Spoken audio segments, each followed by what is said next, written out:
Welcome to 2025. And as promised, we're going to have a series of conversations with various people around the world that I know, helping us, and so that we can help as many people this year be as successful as they possibly can.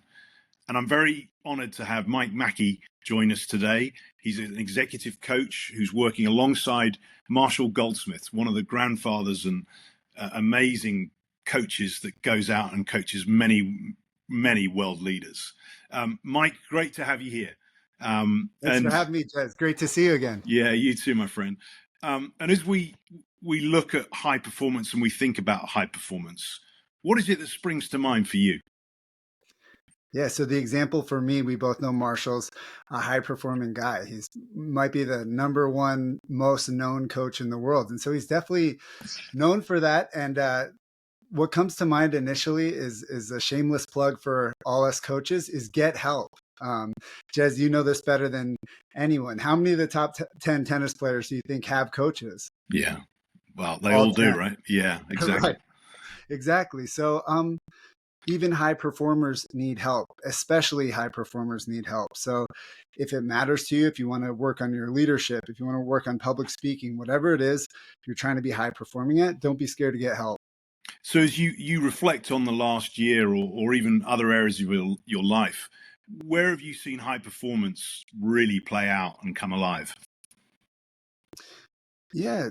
So with coaching specifically, I think people have to market themselves. They have to get clients. There's a lot that goes on in coaching besides just coaching. But what I've realized through Marshall and getting to observe some of the best coaches around is just like the best athletes and the best CEOs, they focus on doing what they're actually doing. And so for Marshall, when I talk to him, I say, hey, how should I find business, or how should I leverage this opportunity? And he broke it down very simply to me. He just said, the rest of your career, all you need to focus on is help the person sitting across from you. And, and the rest will take care of itself. Such simple and lovely sort of sound bites really to take forward, and we think about the people that do sit in front of us. And if our job was to help them, what a difference we'd make, right? Exactly. As you spend time with Marshall and some of his extraordinary skills sort of have that rub off effect in a sense, what is it that you pick up from him? What are the things that you experience being in his presence? Yeah, he goes back to the lesson from the Bhagavad Gita all the time, which is divorcing your efforts from outcomes. And so you could shoot to be, I want to be the best coach around, but there's certain things I don't control. AI is coming into play. I'm young. There's a million things that are out of my control. But when I see Marshall every day, he's focusing on following up with every single client. He's handwriting emails for hours. He's focusing on the things he can control and the things that don't, and the things that actually matter to him. Yeah. So I think when I think about top performers, it's they spend their lives doing what matters to them and what they actually can control. Because how much time do we spend gossiping or just worrying, over intellectualizing things, getting lost in the world of ideas instead of action? And so I think one thing Marshall does, he's got, I think, 58 books now. He's got a whole shelf of books, and he's focused on acting. A lot of people want to make the perfect book or write the perfect article, but week after week, year after year, he's just pushing out material. And so that's not to say he doesn't want to be great or perfect, but there's an acknowledgement there that you can think about having the best book, but ultimately you have to write it. Yeah, exactly. And you said sort of before we came onto camera that you spent time with the person like Marshall, and he just worked. His work ethic was full on a lot of the time. Exactly. When I started the job, my dad joked to me. He said, yeah, he's 75 years old. You should run that guy into the ground. And within a week, he was running me into the ground. I couldn't believe it because he has clients in every different time zone. So we're up at 4:30 a.m. He's on a call. He'll take a little brief nap and then back to work. And if he doesn't have something on the docket, he's playing around with AI. He's reading a book he's already read, and he just loves it so much. And it also provides, there's the aspiration of selling a bunch of books and having great clients, but he also just loves the people he works with. So it doesn't always feel like work. If he's spending an hour with someone impromptu and it wasn't planned in his calendar, he's happy to do it. But he's always, you can't beat the guy, because if you're not running faster than Marshall, you're not going to catch up to him. And he's running so fast. He's not slowing down a bit. Amazing. And like, you think about some of the other great people you may have spent time with over the years. And I certainly know, whether it be in sport or business, and it's just their constant wanting to learn and engage and help. It becomes infectious. Yeah, totally. Now I have a question for you, Jez. Oh, here we go. About high performance, because you've worked with athletes and you also work in the business world too. And I come from sports. I was a bench player, but I played college sports.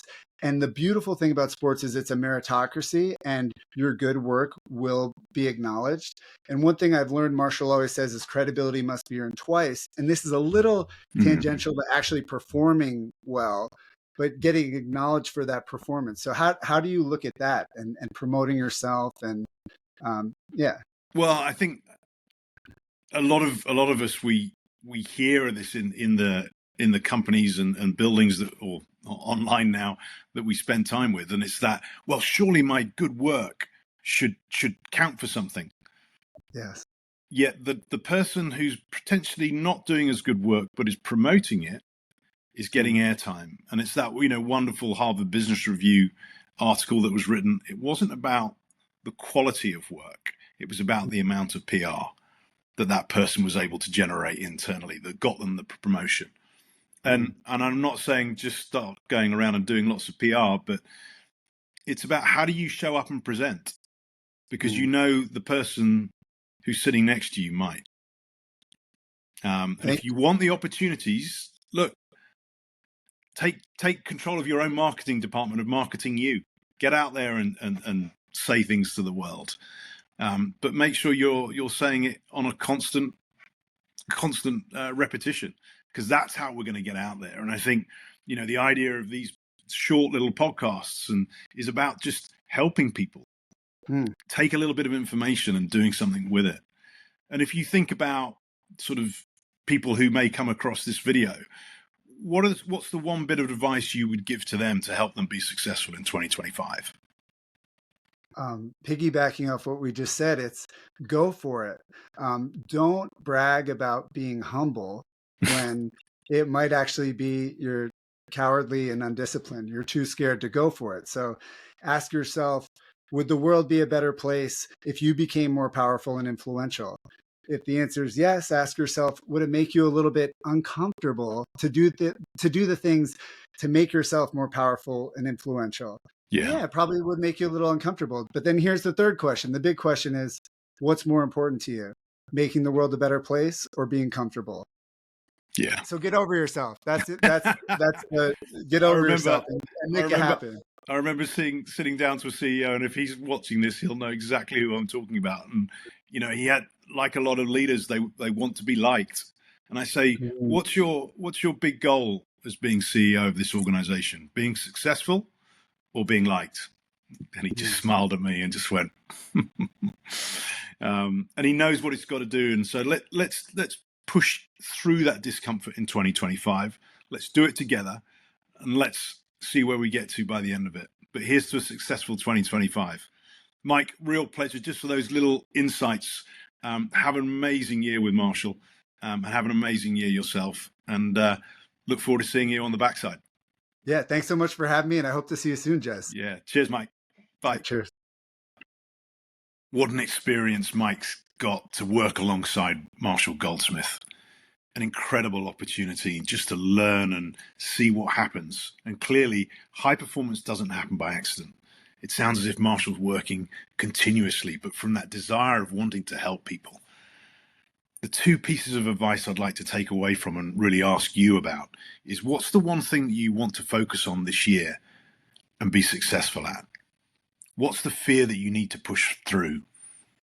If you've got it in your mind, just click on the comments below of got it, and I'll reach out and we'll have a further conversation. The second one is about helping that person that sits in front of you. Imagine you just turning up and helping them. what an impact that could have, not only for them, but for many other people around.